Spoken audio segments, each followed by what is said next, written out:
तर अजित पवार आणि राजेंद्र हगवणेचे अतिशय जवळचे संबंध आहेत। अजित पवार वैष्णवीच्या लग्नात आले होते त्यावेळी बाहेर उभी असलेली फॉर्च्युनर पाहून दादांनी ही फॉर्च्युनर तुम्ही दिली की मागितली असा सवालही केला होता। अशी माहिती मृत वैष्णवीचे वडील अनिल कसपटे यांनी दिली आहे की 2-4 महिन्यापूर्वी माझे जावई आले, माझ्याकडे 2 कोटी रुपयाची मागणी केली। हे सगळ्यात मोठं कारण। 2 कोटीची मागणी केली। मला म्हणले 2 कोटी रुपये लागतात मला प्लॉट घ्यायचा आहे, कोटावड्याच्या इकडे कुठेतरी प्लॉट घ्यायचा आहे। मी म्हणलं पाहुणे एवढं काय माझ्याकडे पैसे नाही आहेत, पण ठीक आहे म्हणले, बघतो मी काय करायचं। ठीक आहे बघतो म्हणले। मग ते गेले निघणं।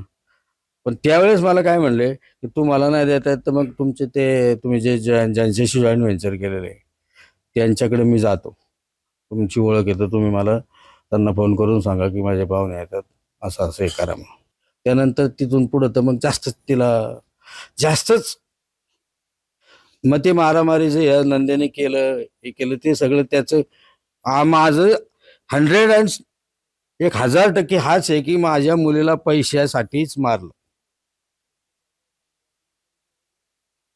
राष्ट्रवादी दादाच्या गटातले म्हणल्यानंतर मी वेगळं काय बोलणार।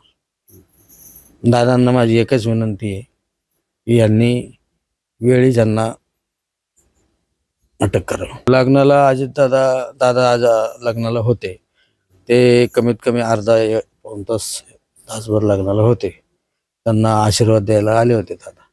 आशीर्वाद द्यायला त्यांना आले, ते आशीर्वाद देताना ज्यावेळेस आले त्यावेळेस त्यांनी ही विचारणा केली होती गाडीकडे पाहून, ही गाडी आमच्या राजेंद्र हगवणेकडे पाहून की ही गाडी यांनी मागितली का तुम्ही दिली, अशी झाला होता विषय। त्यांनी सगळेच होते खोचक शब्दात विचारला होता दादांनी, खोचक शब्द यांनी मागितली का तुम्ही दिली रे वाळांनो, असं खोचक शब्द त्यांनी विचारला।